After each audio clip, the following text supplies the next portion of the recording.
കളപ്പുറം എനിക്കിഷ്ടം ശ്രീനിയുടെ തിരക്കഥയായിരുന്നു. പ്രത്യേകിച്ച് അദ്ദേഹത്തിന്റെ വടക്കുനോക്കി യന്ത്രം. പിന്നെ അവിടെ നിന്ന് കഴിഞ്ഞ് പിന്നെ സത്യനും അന്തിക്കാടും മറ്റേ ശ്രീനി ഒരുമിച്ചിട്ടുള്ള ഒരുപാട് ചിത്രങ്ങൾ അങ്ങനെ നമ്മുടെ മലയാള സിനിമയ്ക്ക് കിട്ടി. അതെല്ലാം വളരെ നല്ല വർക്കുകളായിരുന്നു. ശ്രീനി എന്ന് പറയുന്ന ഒരു തിരക്കഥാകൃത്തിന്റെ ഒരു മലയാളാട്ടം ആ ചിത്രങ്ങളിലൊക്കെ പ്രതിഫലിച്ചിരുന്നു. പിന്നെ അദ്ദേഹം ചില സിനിമയിലെ അകത്ത് പുള്ളി വേറിട്ട ഒരു സ്വഭാവക്കാരനായിരുന്നു. അങ്ങനെ ഒരു കമ്പനി കൂടി നടക്കുന്ന ഒരു സ്വഭാവം ഒന്നും ശ്രീനിക്കില്ല. എനിക്ക് തോന്നിയ ഏറ്റവും വലിയ ഒരു സൗഹൃദം ഉണ്ടായിരുന്നു സത്യനന്ദിക്കാട് ആയിരുന്നു. പിന്നെ ശ്രീനി ഞാനും തമ്മിൽ മാക്ടയുടെ ഒരു രണ്ടായി പിളരുന്ന ഒരു കാലഘട്ടത്തില് ശ്രീനി ഒരു ഭാഗത്തും ഞാൻ മറുപക്ഷത്തുമായിരുന്നു. അപ്പൊ TV ചാനലൊക്കെ ഉണ്ടായിരുന്ന സംവാദങ്ങൾക്ക് ഇടയ്ക്കൊക്കെ ശ്രീനി എന്നെ കുറിച്ച് ഉപയോഗിച്ചൊരു വാക്ക് ഉണ്ടായിരുന്നു, അങ്ങനെ ഏത് അമ്പിളി ഏത് കുമ്പിളി എന്ന് പറഞ്ഞിട്ട്. അന്നത് പത്രങ്ങൾ ദൃശ്യമാധ്യമങ്ങളൊക്കെ വന്ന ഒരു വിഷയമായിരുന്നത്. പക്ഷെ ഞാൻ അതിനെ പത്രക്കാരും ചാനലുകാരും അതിനെ കുറിച്ച് ചോദിച്ചു, ഇങ്ങനെ ശ്രീനി ഇങ്ങനെ പറഞ്ഞല്ലോ എന്ന് ചോദിച്ചപ്പോൾ ഞാൻ അതിന് പറഞ്ഞ മറുപടി, ശ്രീനിക്ക് അമ്പിളി എന്ന് പറഞ്ഞ വ്യക്തി ആരാണെന്ന് ശ്രീനിക്കാരാണ്, അത് ഞങ്ങൾ സുഹൃത്തുക്കളാണ്. പക്ഷെ ഒരു പ്രത്യേക വികാരത്തിൽ ആ സന്ദർഭത്തിൽ ഏതോ ഒരു പത്രക്കാരൻ ചോദിച്ചതിന് ഒരു മറുപടി ആയിട്ടാണ് അദ്ദേഹം അത് ഉപയോഗിച്ചത്. പക്ഷെ അത് എൻ്റെ മനസ്സിനെ ഒട്ടും വേദനിപ്പിച്ചിട്ടില്ല. ഞാൻ അതിനെ കുറിച്ചൊരു മറുപടിയും കൊടുത്തു അന്ന്. പിന്നീട് ഞാനും ശ്രീനിയും കണ്ടുമുട്ടുമ്പോഴൊന്നും അത്തരം വിഷയങ്ങളെ കുറിച്ച് ഞങ്ങൾ സംസാരിക്കേണ്ടത് വളരെ ഹൃദ്യമായ ഒരു ചിരിയോട് കൂടിയിട്ടാണ് ഞങ്ങൾ കണ്ടുമുട്ടാറ്. അവസാനം കണ്ടത് കേരള വിഷന്റെ ഒരു പ്രോഗ്രാം വെച്ചിട്ട് എറണാകുളത്ത് നടക്കുമ്പോൾ അവിടെ വെച്ചിട്ടാണ്. ശ്രീനി സുഖമില്ലാതിരിക്കുന്നു.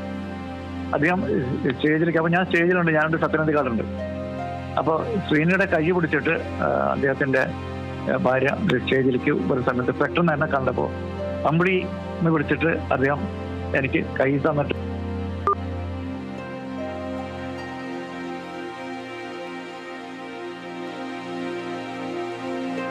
ശരി, സംവിധായകൻ അമ്പിളിയായിരുന്നു നമുക്കൊപ്പം ദുഃഖം പങ്കുവച്ചത്. അദ്ദേഹം പറയുന്നത് പോലെ തന്നെ എല്ലാവർക്കും ഒരു ഹൃദയവേദകരമായ ഒരു വാർത്തയാണിപ്പോൾ കേൾക്കുന്നത്. ശ്രീനിവാസൻ അന്തരിച്ചു എന്ന ഒരു വാർത്ത തന്നെയാണിപ്പോൾ വരുന്നത്. മലയാളികളുടെ പ്രിയപ്പെട്ട നടനാണ് ശ്രീനിവാസൻ. അദ്ദേഹത്തിൻ്റെ വിടവാങ്ങൽ ഒരുപക്ഷെ വലിയൊരു വേദന തന്നെയാണ് മലയാള സിനിമയ്ക്ക് സമ്മാനിക്കുന്നത്. മലയാളികളുടെ പ്രിയപ്പെട്ട നടനും തിരക്കഥാകൃത്തും സംവിധായകനുമായ ശ്രീനിവാസനാണ് അന്തരിച്ചിരിക്കുന്നത്. ആരോഗ്യ പ്രശ്നങ്ങളെ തുടർന്ന് തൃപ്പൂണിത്തുറ താലൂക്ക് ആശുപത്രിയിൽ കഴിഞ്ഞ കുറച്ച് നാളായിട്ട് അദ്ദേഹം ചികിത്സയിലായിരുന്നു. 48 വർഷത്തെ സിനിമാ ജീവിതവും അതിൽ 200-ലേറെ ചിത്രങ്ങളും ചെയ്തു വെച്ചിട്ടാണ് അദ്ദേഹം നമ്മെ വിട്ട് പിരിഞ്ഞിരിക്കുന്നത്. സിനിമയിലെ എല്ലാ മേഖലകളിലും വ്യക്തിമുദ്ര പതിപ്പിച്ച ഒരു വ്യക്തി തന്നെയാണ് ശ്രീനിവാസൻ എന്ന് തന്നെ പറയേണ്ടി വരും.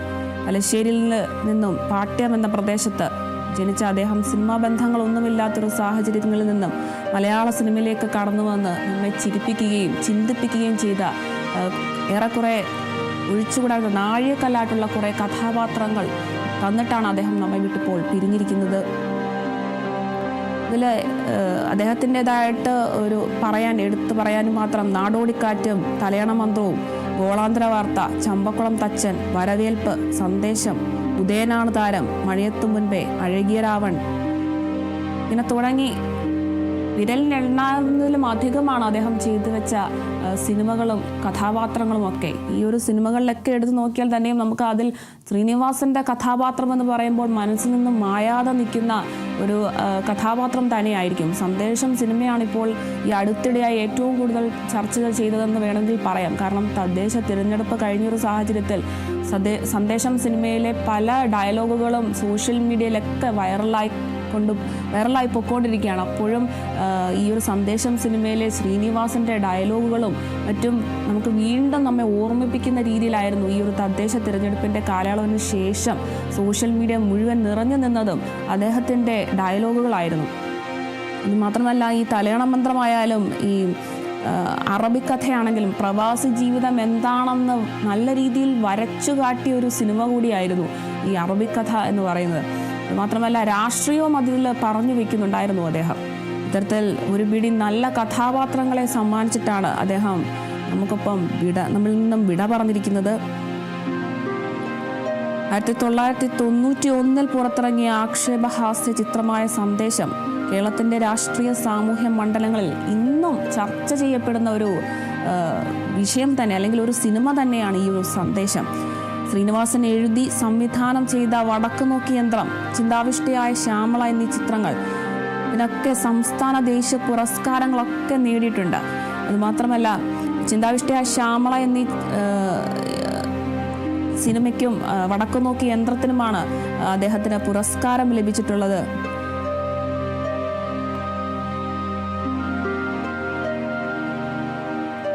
1977 നടൻ ശ്രീനിവാസൻ മണിമുഴക്കം എന്ന ചിത്രത്തിലൂടെ ഈ ഒരു സിനിമാ മേഖലയിലേക്ക് വരുന്നത്. തുടർന്ന് ബക്കറുടെയും അരവിന്ദന്റെയും KG ജോർജിന്റേതും അടക്കമുള്ള നിരവധി ചിത്രങ്ങളിലും അദ്ദേഹത്തിൻ്റെതായ ഒരു സ്ഥാനം ഉറപ്പിച്ചിട്ടുണ്ട്. പഞ്ചവടിപ്പാലത്തിലും വിൽക്കാനുണ്ട സ്വപ്നങ്ങൾ എന്നിവയിലും ഒക്കെ ശ്രദ്ധേയമായ വേഷങ്ങൾ ചെയ്താണ് അദ്ദേഹം തിരക്കഥ രചനയിലേക്കൊക്കെ കടന്നത്. പൂച്ചയ്ക്കൊരു മൂക്കുത്തിയാണ് അദ്ദേഹത്തിൻ്റെ ആദ്യ തിരക്കഥയായിട്ട് പറയുന്നത്. പ്രിയദർശനുമായി ചേർന്ന് ഹാസ്യത്തിന് മുൻതൂക്കം നൽകിയ ഒരുക്കിയ ചിത്രങ്ങളിലൂടെ അദ്ദേഹം സിനിമാ ലോകത്ത് അദ്ദേഹത്തിൻ്റെതായിട്ടുള്ളൊരു സ്ഥാനമൊക്കെ ഉറപ്പിച്ചെടുത്തിട്ടുണ്ടായിരുന്നു. അതുമാത്രമല്ല, നർമ്മത്തിൽ പൊതിഞ്ഞ രംഗങ്ങളിലൂടെ നമ്മുടെ ജീവിതത്തിൻ്റെ ഒരുപാട് നൊമ്പരങ്ങൾ ആവിഷ്കരിച്ച ഒരുപാട് ശ്രീനിവാസൻ ചിത്രങ്ങൾ, ഇപ്പം അതിൽ മറ്റേതെങ്കിലും പ്രധാന കഥാപാത്രങ്ങളുണ്ടെങ്കിലും ശ്രീനിവാസൻ എന്നൊരു അഭിനയിച്ച അല്ലെങ്കിൽ ഇതിൽ അഭിനയിച്ചൊരു കഥാപാത്രം എപ്പോഴും മനസ്സിൽ തങ്ങി നിൽക്കുന്നത് തന്നെയാണ്. നാടോടിക്കാറ്റിലാണെങ്കിൽ തന്നെ മോഹൻലാലിനൊപ്പം കിടപിടിച്ച് നിൽക്കുന്ന രീതിയിലുള്ള ഒരു കഥാപാത്രത്തെ തന്നെയാണ് ശ്രീനിവാസൻ അവതരിപ്പിച്ചത്. അതുമാത്രമല്ല, സത്യനന്ദിക്കാരനോടും പ്രിയദർശൻ്റെ ഒപ്പവും കമലിൻ്റെ ഒപ്പവും ഒക്കെ ചേർന്ന് അദ്ദേഹം ഒരുപാട് ശ്രദ്ധേയമായ ചിത്രങ്ങളൊക്കെ പുറത്തിറക്കിയിട്ടുണ്ട്.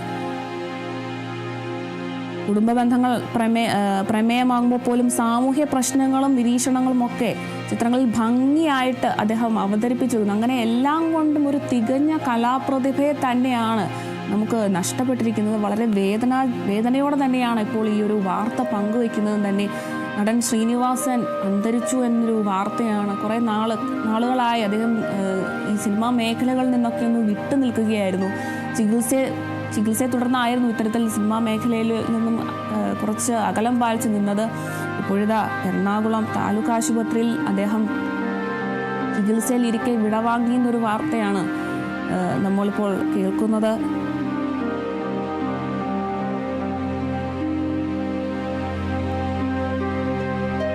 സത്യനന്ദിക്കാരൻ്റെ സംവിധാനത്തിൽ 2018 ഡിസംബറിൽ പുറത്തിറങ്ങിയ ഞാൻ പ്രകാശൻ എന്ന സിനിമയാണ് ശ്രീനിവാസൻ ഏറ്റവും ഒടുവിൽ തിരക്കഥ എഴുതിയ ചിത്രം. അതിൽ ഫഹദ് ഫാസിലായിരുന്നു പ്രധാന വേഷം അവതരിപ്പിച്ചത്.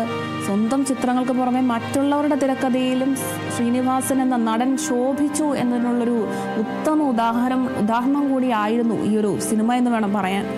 മാത്രമല്ല, മഴ പെയ്യുന്നു മന്ദളം കൊട്ടുന്നു ചിത്രത്തിലെ MA ധവാൻ, ചിദംബരത്തിലെ മുനിയാണ്ടി, നാടോടിക്കാറ്റിലെ കുറ്റാന്വേഷകനായ വിജയൻ, പൊന്മുട്ടയിടുന്ന താറാവിലെ സ്വർണ്ണപ്പണിക്കാരൻ, ഇതൊക്കെ വളരെ ശ്രദ്ധേയമായ നാഴികക്കല്ലെന്നൊക്കെ വേണമെങ്കിൽ പറയാം. അത്രയും ശ്രദ്ധേയമായ കഥാപാത്രങ്ങൾ ചെയ്തു വെച്ചൊരു വ്യക്തിയാണ് ശ്രീനിവാസൻ എന്ന് തന്നെ പറയേണ്ടി വരും.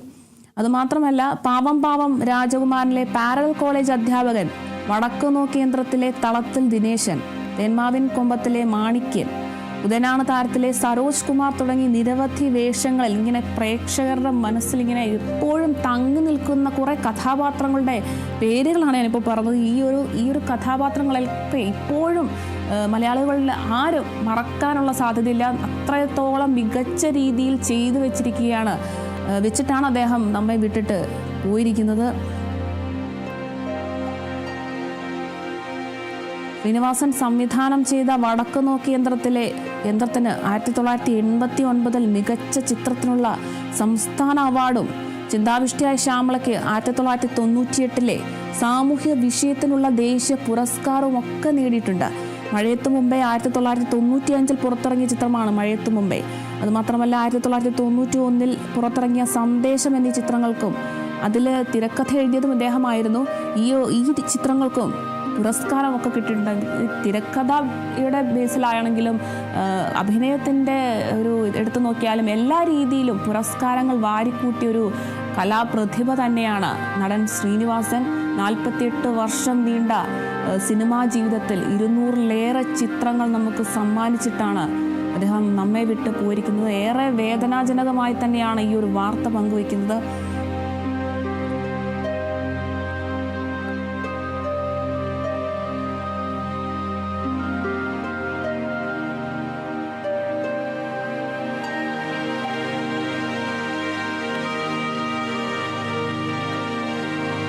ചെയ്തു വെച്ച ഓരോ ചിത്രങ്ങളും ഒന്നിനൊന്നിന് മികച്ചതാക്കിയ ഒരു കലാപ്രതിഭ.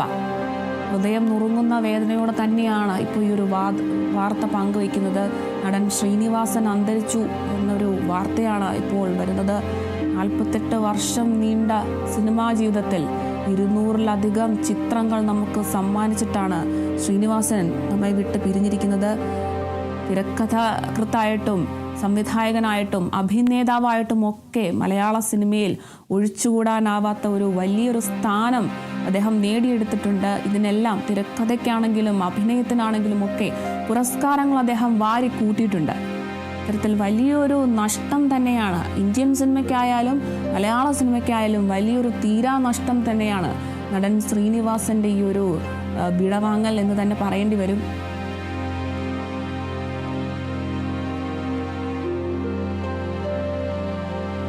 മലയാളത്തിലെ പ്രധാനപ്പെട്ട നടന്മാർക്കൊപ്പവും അദ്ദേഹം അഭിനയിച്ചിട്ടുണ്ട്. നമുക്കിപ്പം ഡബ്ബിംഗ് ആർട്ടിസ്റ്റ് ഭാഗ്യലക്ഷ്മി ചേരുന്നുണ്ട്. ശ്രീ ഭാഗ്യലക്ഷ്മി, മലയാള സിനിമയ്ക്ക് ഒഴിച്ചുകൂടാനാവാത്ത ഒരു വലിയ പ്രതിഭ തന്നെയാണ് ഇപ്പോൾ വിടവാങ്ങിയിരിക്കുന്നത്. ശ്രീനിവാസനെ സംബന്ധിച്ചിടത്തോളം തിരക്കഥാകൃത്ത് എന്ന നിലയിലും അഭിനേതാവ് എന്ന നിലയിലും ഒരു ഒഴിച്ചുകൂടാനാവാത്ത ഒരു സ്ഥാനം മലയാള സിനിമയ്ക്ക് ഒരു നൽകിയ ഒരു വ്യക്തിയാണ്. എങ്ങനെയാണ് ഈ ഒരു വിയോഗത്തെ നോക്കിക്കാണുന്നത്?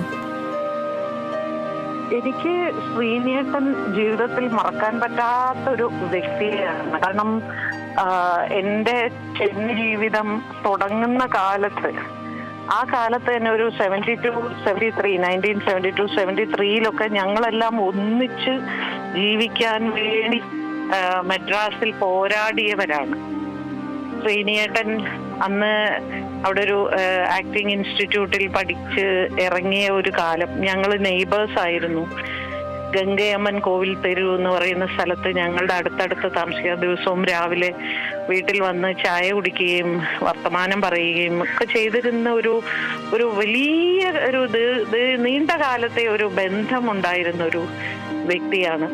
പിന്നീട് മണിമുഴക്കം എന്ന സിനിമയിൽ അഭിനയിക്കുമ്പോൾ, സംഘഗാനം എന്ന സിനിമയിലൊക്കെ ചെറിയ ചെറിയ വേഷങ്ങൾ അദ്ദേഹം അഭിനയിക്കുമ്പോൾ അതിലൊക്കെ ഞാൻ ഡബ് ചെയ്യാൻ പോകുമായിരുന്നു. അപ്പൊ നമുക്കൊക്കെ പരസ്പരം സന്തോഷമാണ്. നമ്മളെല്ലാം കുറേശ്ശെ സിനിമയിലേക്ക് കയറി തുടങ്ങിയിരിക്കുന്നു എന്നുള്ളൊരു സന്തോഷം. പിന്നെ അത് കഴിഞ്ഞ് അദ്ദേഹം സിനിമയിൽ വളരെ പ്രശസ്തനായ നടനായി. പിന്നീട് ആ സമയത്ത് ഇദ്ദേഹം അന്ന് അവിടെ ഒരു നാടകം മദ്രാസിൽ നടത്തിയിരുന്നു. അതിൽ എന്നോട് അഭിനയിക്കാൻ പറഞ്ഞു. അങ്ങനെ ഞങ്ങൾ തമ്മിൽ ഒരു റിഹേഴ്സലും അങ്ങനെയുള്ള വളരെ രസകരമായ ഒരുപാട് അനുഭവങ്ങളൊക്കെ അന്നുണ്ടായി. പിന്നെ ചിന്താവിഷ്ടയ ശ്യാമള എന്ന സിനിമ, ആദ്യത്തെ സിനിമ എടുത്തപ്പോൾ എന്നോട് പറഞ്ഞു അത് ഭാഗ്യലക്ഷ്മി ഡബ് ചെയ്യണം എന്ന് പറഞ്ഞ് ഒരുപാട് സന്തോഷം തോന്നി. കാരണം നമ്മൾ കണ്ട് വളർന്ന് ഒന്നിച്ചു വളർന്ന ഒരാൾ ഒരു സിനിമാ സംവിധായകനാകുന്നു, വലിയ നടനായി. അത് പ്രവർത്തിക്കാൻ സാധിച്ചപ്പോൾ എനിക്ക് ഒരുപാട് സന്തോഷം തോന്നി. നമ്മുടെ ഏറ്റവും അടുത്തൊരു ബന്ധുവിന്റെ സിനിമ ചെയ്യുന്നത് പോലെ എനിക്ക് തോന്നി. അങ്ങനെ ഞങ്ങൾ ആ സിനിമ ചെയ്തു. പിന്നെ ശ്രീനിയേട്ടൻ ചെയ്ത വടക്ക് നോക്കി യന്ത്രം എല്ലാം ഞാൻ തന്നെയാണ് ഡബ് ചെയ്തത്. ശ്രീനിയേട്ടനുമായിട്ട് ഒരു ജീവിതത്തിൽ ഒരു വലിയ യാത്ര ബന്ധം, ഒരു സൗഹൃദം, സ്നേഹം, ഒരുമിച്ച് പ്രവർത്തിച്ച ഒരു സഹപ്രവർത്തനം, അങ്ങനെ എല്ലാ നിലയിലും എനിക്ക് ഒരിക്കലും മറക്കാൻ പറ്റാത്ത ഒരു വ്യക്തിയാണ് ശ്രീനിയേട്ടൻ. ശരി, നമുക്കിപ്പം ഡബ്ബിംഗ് ആർട്ടിസ്റ്റ് ആയിട്ടുള്ള ഭാഗ്യലക്ഷ്മി ആയിരുന്നു ദുഃഖം പങ്കുവച്ചത്. കൂടെ പ്രവർത്തിച്ച സഹപ്രവർത്തകരൊക്കെയും വലിയ രീതിയിലാണ് ദുഃഖം പങ്കുവയ്ക്കുന്നത്. നമുക്കിപ്പം റിപ്പോർട്ടർ വിനയ ചേരുന്നുണ്ട്. വിനയ, കൂടെ പ്രവർത്തിച്ച സഹപ്രവർത്തകരൊക്കെയും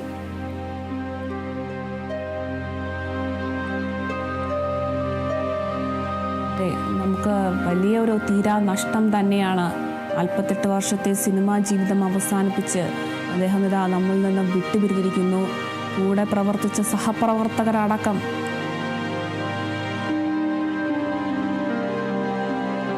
വലിയ ഒരു ദുഃഖമാണ് ഇപ്പോൾ രേഖപ്പെടുത്തുന്നത്. നമുക്കിപ്പം റിപ്പോർട്ടർ വിനയുണ്ട്. വിനയ, ഇപ്പോൾ സഹപ്രവർത്തകരടക്കം ഡബ്ബിംഗ് ആർട്ടിസ്റ്റ് ഭാഗ്യലക്ഷ്മി ആയാലും സംവിധായകരായാലും ഒക്കെ പറയുന്നത് അവർക്ക് ഒരു തീരാ നഷ്ടം തന്നെയാണ്. വലിയൊരു ദുഃഖകരമായ വാർത്തയാണ് ഇന്ന് രാവിലെ കേൾക്കുന്നത് എന്ന് തന്നെയാണ്. വിവരങ്ങൾ എങ്ങനെയാണ്? തീർച്ചയായും ഓരോരുത്തർക്കും അപ്രതീക്ഷിതമായിട്ടുള്ള ഒരു വാർത്ത തന്നെയായിരുന്നു ശ്രീനിവാസന്റെ അന്ത്യം എന്ന് പറയുന്നത്. അതിൽ എടുത്തു പറയേണ്ട ഒരു കാര്യം എന്ന് പറയുന്നത്, ഇപ്പോൾ തൃപ്പൂണിത്തുറ താലൂക്ക് ആശുപത്രിയിലാണ് ശ്രീനിവാസന്റെ മൃതദേഹമുള്ളത്. ഇങ്ങോട്ട് തന്നെ നിരവധിയായിട്ടുള്ള അഭിനേതാക്കൾ വരുന്ന സാഹചര്യം അടക്കമുണ്ട്. നടൻ പിഷാരടി അടക്കം തന്നെ നിലവിൽ ഇപ്പോൾ ആശുപത്രിയിൽ എത്തിയിട്ടുണ്ട്. അല്പസമയത്തിനകം തന്നെ ഇനി ഓരോ നടന്മാരും ഇവിടേക്ക് എത്തുമെന്നാണ് മനസ്സിലാക്കുന്നത്. അതിനുശേഷമായിരിക്കും തൃപ്പൂണിത്തുറയിലുള്ള ഉദയംപേരൂരിലുള്ള ശ്രീനിവാസന്റെ വീട്ടിലേക്ക് മൃതദേഹം കൊണ്ടുപോവുക. അതിനുശേഷമായിരിക്കും തുടർ നടപടികൾ സ്വീകരിക്കുക എന്നാണ് മനസ്സിലാക്കുന്നത്. എന്തായാലും മലയാള സിനിമയ്ക്ക് ഒരു തീരാ നഷ്ടം തന്നെയാണ് ശ്രീനിവാസൻ മൂലം ഉണ്ടായിരിക്കുന്നത്. തന്റെ എന്താണ് തനിക്ക് പറയാനുള്ളത്, അത് തന്റെ പ്രധാനമായും തന്റെ നിലപാട് തുറന്നു പറയാൻ ഒരു മടിയും കാണിക്കാത്ത നടനായിരുന്നു ശ്രീനിവാസൻ. കാരണം അത്രത്തോളം ഈ സിനിമയിൽ നിന്ന് തന്നെ പലപ്പോഴായി വിമർശനങ്ങൾ ഏറ്റുവാങ്ങേണ്ട സാഹചര്യം അടക്കമുണ്ടായിരുന്നു. ഈ അഭിപ്രായം തുറന്നു പറയുന്നതുമായി ബന്ധപ്പെട്ട്, നിലപാട് പറയുന്നതുമായി ബന്ധപ്പെട്ടുകൊണ്ട് തന്നെ പല സമയങ്ങളിലായി ഈ വിമർശനങ്ങൾ ഏറ്റുവാങ്ങേണ്ട സാഹചര്യം, കുറ്റപ്പെടുത്തലുകൾ കേൾക്കേണ്ട സാഹചര്യം അടക്കമുണ്ടായിരുന്നു. എന്നാൽ അതിനെല്ലാം തന്നെ തരണം ചെയ്യുകയും എന്നാലും എത്ര കുറ്റപ്പെടുത്തിയാലും അല്ലെങ്കിൽ എത്ര പരിഹസിച്ചാലും തന്റെ നിലപാടുകൾ താൻ തുറന്നു പറയുമെന്ന് തന്നെയായിരുന്നു ശ്രീനിവാസൻ വ്യക്തമാക്കിയിട്ടുണ്ടായിരുന്നത്. അത്തരത്തിൽ പ്രധാനമായും ഈ ശ്രീനിവാസന്റെ കാര്യം എടുത്തു പറയേണ്ടത് ഒന്ന് തന്നെയാണ്. നിലവിൽ ഈ നടന്മാരടക്കം തന്നെ ആശുപത്രിയിൽ എത്തുന്നുണ്ട്. നടന്മാരടക്കം തന്നെ ഓരോ നടന്മാരായും ആശുപത്രിയിൽ എത്തുന്ന സാഹചര്യം തന്നെയാണ് നിലവിൽ കാണാൻ സാധിക്കുന്നത്. 48 വർഷം നീണ്ട സിനിമാ ജീവിതം അല്ലെങ്കിൽ മലയാളികളുടെ പ്രിയപ്പെട്ട നടനാണിപ്പോൾ വിടവാങ്ങിയിരിക്കുന്നത്. അതെ, അതുതന്നെയാണ് വിനയ. മലയാളികളുടെ പ്രിയപ്പെട്ട നടനും സംവിധായകനും തിരക്കഥാകൃത്തുമായിട്ടുള്ള ശ്രീനിവാസനാണ് നമ്മെ വിട്ട് പിരിഞ്ഞിരിക്കുന്നത്. 48 വർഷത്തെ സിനിമാ ജീവിതത്തിനിടയിൽ 200-ലധികം സിനിമകൾ ചെയ്ത് വെച്ചിട്ടാണ് അദ്ദേഹം നമ്മെ വിട്ട് പിരിഞ്ഞിരിക്കുന്നത്. എറണാകുളം താലൂക്ക് ആശുപത്രിയിലായിരുന്നു അദ്ദേഹം ചികിത്സയിലായിരുന്നു കഴിഞ്ഞ ഏറെക്കുറെ നാളുകളായിട്ട്. അതിനുശേഷം ആ ഒരു കാലയളവിൽ അത്രയും സിനിമാ മേഖലയുമായി കുറച്ച് അകന്നു നിൽക്കുന്ന ഒരു സാഹചര്യമാണ് ഉണ്ടായിരുന്നത് ചികിത്സയെ തുടർന്ന്. അതുമാത്രമല്ല, ഇപ്പോൾ ഇന്ന് രാവിലെ എത്തുന്ന ഈ ഒരു വാർത്തയും വളരെ വേദനാജനകമാണെന്ന് തന്നെ പറയാം. മലയാളത്തിലെ ഏറ്റവും പ്രമുഖരായ നടന്മാർക്കൊപ്പവും